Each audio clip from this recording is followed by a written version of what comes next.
श्री कृष्ण ने किया था एकलव्य का वध, मगर क्यों एकलव्य अकेले सैकड़ों यादववंशी योद्धाओं को रोकने में सक्षम था। इसी युद्ध में कृष्ण ने एकलव्य का वध किया था। उसका पुत्र केतुमान भीम के हाथ मारा गया था। एकलव्य की कुशलता महाभारत काल में प्रयाग के तटवर्ती प्रदेश में सुदूर तक फैला श्रृंगवेरपुर राज्य एकलव्य के पिता निषादराज हिरण्यधनु का था। उस समय श्रृंगवेरपुर राज्य की शक्ति मगध, हस्तिनापुर, मथुरा, चेदी और चंदेरी आदि बड़े राज्यों के समकक्ष थी। 5 वर्ष की आयु से ही एकलव्य की रुचि अस्त्र शस्त्र में थी। युवा होने पर एकलव्य धनुर्विद्या की उच्च शिक्षा प्राप्त करना चाहता था। उस समय धनुर्विद्या में गुरु द्रोण की ख्याति थी, पर वे केवल विशेष वर्ग को ही शिक्षा देते थे। पिता हिरण्यधनु को समझा बुझाकर एकलव्य आचार्य द्रोण से शिक्षा लेने के लिए उनके पास पहुंचा, पर द्रोण ने दुत्कार कर उसे आश्रम से भगा दिया। एकलव्य हार मानने वालों में से न था। वह बिना शस्त्र शिक्षा प्राप्त किए घर वापस लौटना नहीं चाहता था। इसलिए उसने वन में आचार्य द्रोण की एक प्रतिमा बनाई और धनुर्विद्या का अभ्यास करने लगा। शीघ्र ही उसने धनुर्विद्या में निपुणता प्राप्त कर ली। एक बार द्रोणाचार्य अपने शिष्यों और एक कुत्ते के साथ उसी वन में आए। उस समय एकलव्य धनुर्विद्या का अभ्यास कर रहे थे। कुत्ता एकलव्य को देख भौंकने लगा। कुत्ते के भौंकने से एकलव्य की साधना में बाधा पड़ रही थी, इसलिए उसने अपने बाणों से कुत्ते का मुंह बंद कर दिया। एकलव्य ने इस कौशल से बाण चलाए थे कि कुत्ते को किसी प्रकार की चोट नहीं लगी। कुत्ता द्रोण के पास भागा।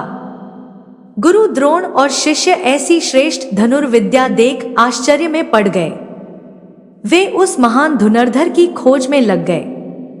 अचानक उन्हें एकलव्य दिखाई दिया।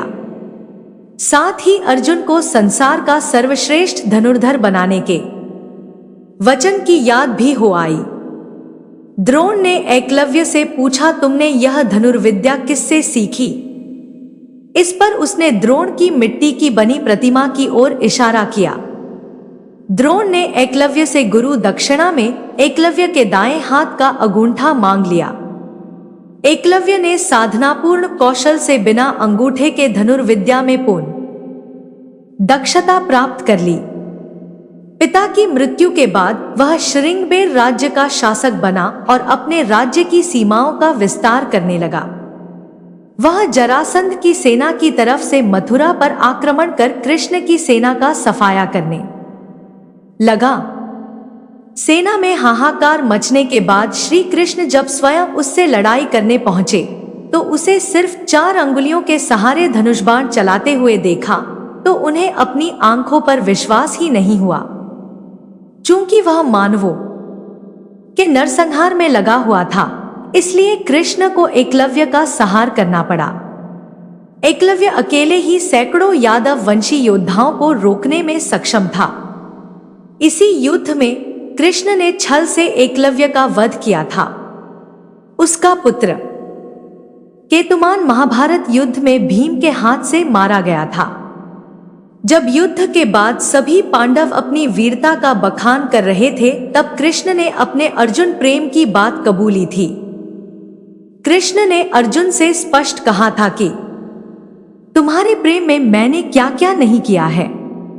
तुम संसार के सर्वश्रेष्ठ धनुर्धर कहलाओ, इसके लिए मैंने द्रोणाचार्य का वध करवाया, महापराक्रमी कर्ण को कमजोर किया और न चाहते हुए भी तुम्हारी जानकारी के बिना भील पुत्र एकलव्य को भी वीरगति दी ताकि तुम्हारे रास्ते में कोई बाधा ना आए।